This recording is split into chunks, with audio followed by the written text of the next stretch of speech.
Ito ang kwento ng taong bumisita sa isa sa pinakadelikadong lugar sa mundo, ang Sentinel Island. Ang Sentinel Island ay ipinagbabawal puntahan ng kahit na sino mang dayuhan dahil kilala ang mga taong naninirahan rito ay namumuhay ng kagaya ng ating mga ninuno.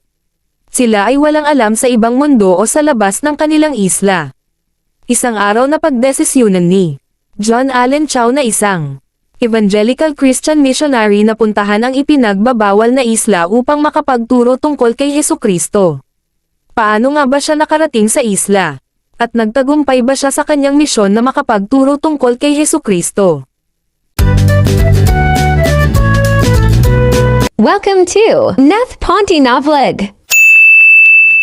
Noong gabi ng ika-14 ng Nobyembre, siya at ang ilang mangingisdang Kristiyano ay sumang-ayon na tulungan siya makapunta sa ipinagbabawal na isla. Habang binabaybay nila ang isla ay maingat naman nilang iniiwasan ang mga sasakyang dagat na nagbabantay sa baybayin.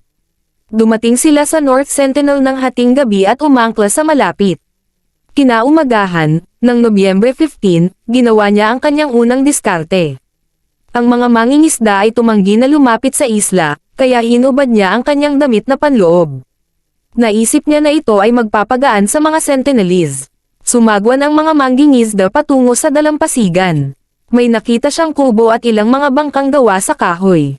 Habang tumatawid siya sa dalampasigan, maraming Sentinelese, na ang mga mukha ay pininturahan ng dilaw at nagsasalita ng isang wika na matataas na tunog.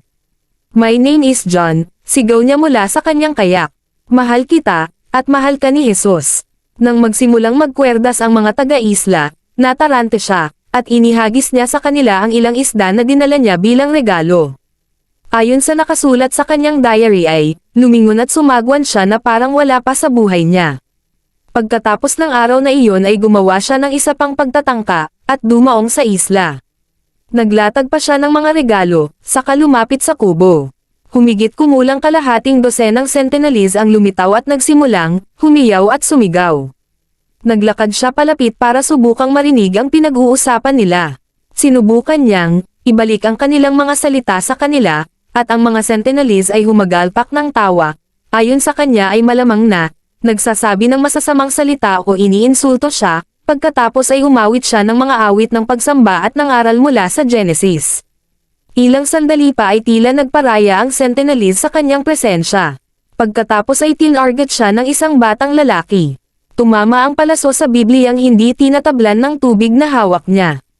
Binunot niya ito, at ibinalik sa bata, at nagmamadaling umatras.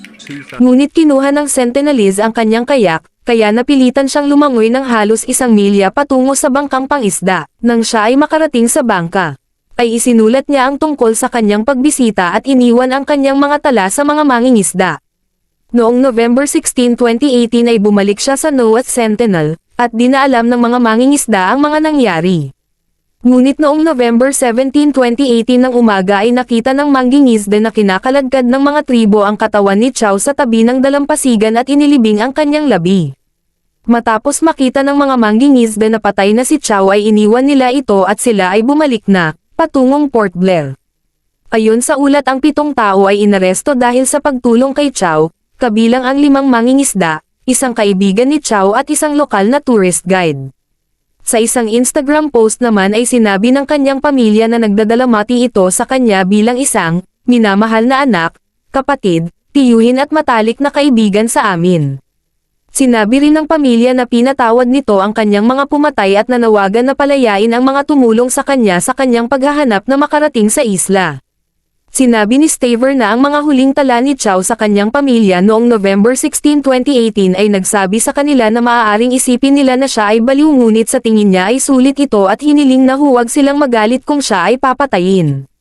Sinabi ng isa sa mga kaibigan ni Chau na gumugol ang Amerikano ng 1 buwan sa kanyang tahanan sa Cape Town, South Africa, bago pumunta sa India. Samantala sinubukan namang i-recover ng mga Indian Authority ang katawan ni Chau ngunit bigo silang makita ito at kalaunan ay inabandona ang lugar. Ano ang masasabi mo sa kwento ni John Allen Chau?